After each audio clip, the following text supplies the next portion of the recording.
Entrepreneurship সিরিজের আজকের যে পর্বটা,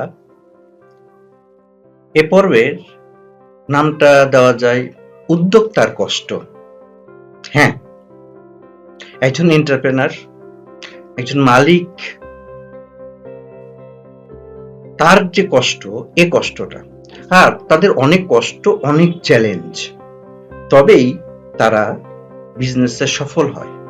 এগুলোকে মোকাবেলা করে তারা সফল হয়।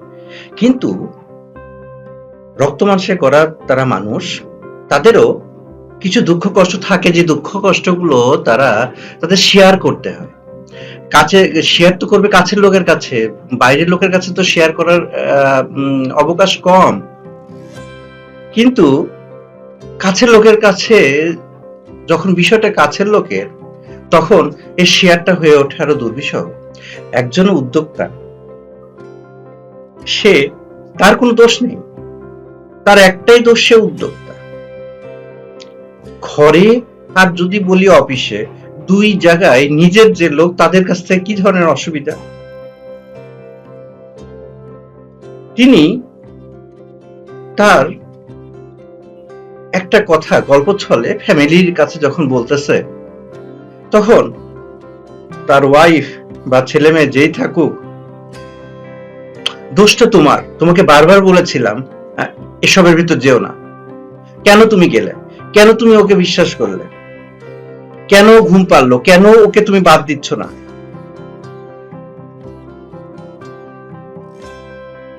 উদ্যোক্তা তখন মুখ বন্ধ করে থাকা ছাড়া, কারণ উনি কেন কি করছেন এত কিছু যদি উনি বলতে যান, সে অনেক গল্প, এবং প্রত্যেকটা পরতে পরতে তাকে অনেকগুলো প্রশ্নের সম্মুখীন হতে হবে, অনেকগুলো তীর তার দিকে ধেয়ে আসবে।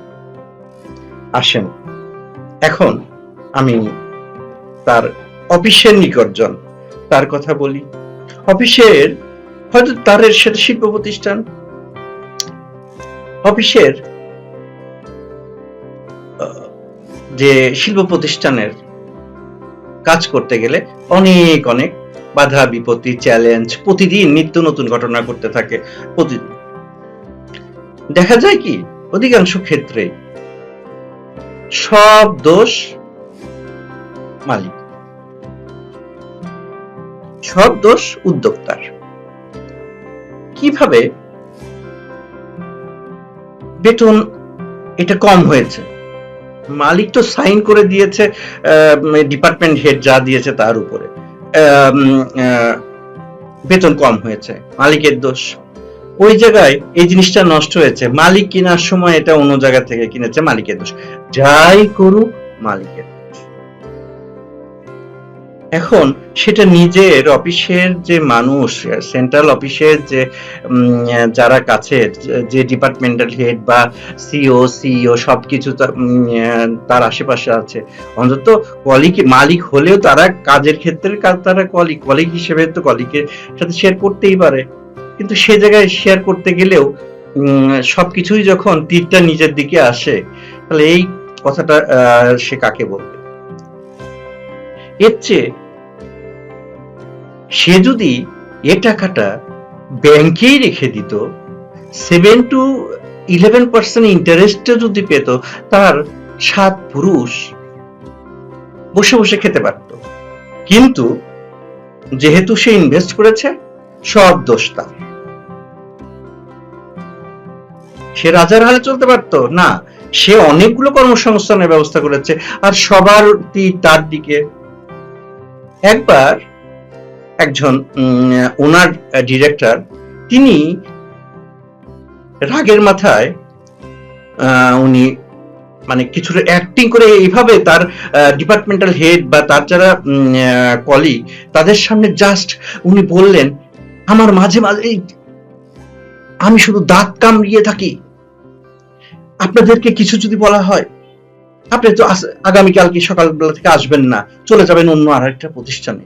কিন্তু আমার এই যে এতগুলো বিল্ডিং, এগুলো জামিল স্টিল না যে আমি এগুলো দিয়ে এগুলোর স্ক্রু খুলবো আর নিয়ে যে আরেক জায়গায় অন্য একটা কিছু করব, আমাকে তো এখানে থাকতে হবে।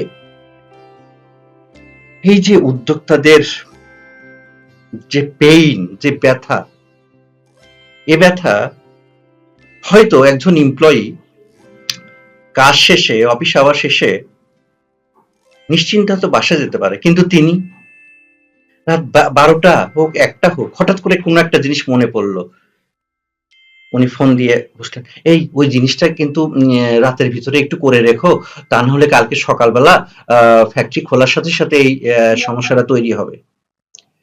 তো সে যে টাকাটা ব্যাংকে রেখে ইন্টারেস্ট দিয়েই চলতে পারত, সে টাকাটা সে তার ইনভেস্ট করাটাই অনেক ক্ষেত্রে তার জন্য মনে হয় যে সে অপরাধ করে ফেলেছে। আসলে উদ্যোক্তাদের পেইন অনেক, চ্যালেঞ্জ এটা থাকবেই, কিন্তু পেইন যেটা, আর সে পেইনটা যদি শেয়ার করতে না পারে সেটি আরেকটি পেইন। সুতরাং আমরা যারা তাদের আশেপাশে থাকার সুযোগ হয়, মাঝে মাঝে আমাদের তাদের পেইনটা রিলিভ করার জন্য, তাদের একটু দীর্ঘশ্বাসটা রিলিভ করার জন্য, তাদের সব টাইমে, লেজার কিছু টাইমে তাদের আউটবাস্ট হওয়ার, তাদের তাদের ক্ষোভগুলো গল্প আকারে শুনেও মানুষ হিসাবে তাদের মনটাকে হালকা করে দেওয়াটাও মানুষ হিসাবে মানবিক দায়িত্ব আমাদের। আমরা যাদের এই সুযোগটা আছে, তারা আমরা এটা করতে ভুলবো না, এটা করতে হবে, কারণ তারাই দেশের অর্থনৈতিক চাকা সচল রাখে, ছোট হোক বড় হোক। ধন্যবাদ। সাথে থাকবেন উদ্যোক্তা সিরিজের সামনের ভিডিওগুলোর দিকে নজর রাখবেন। ধন্যবাদ।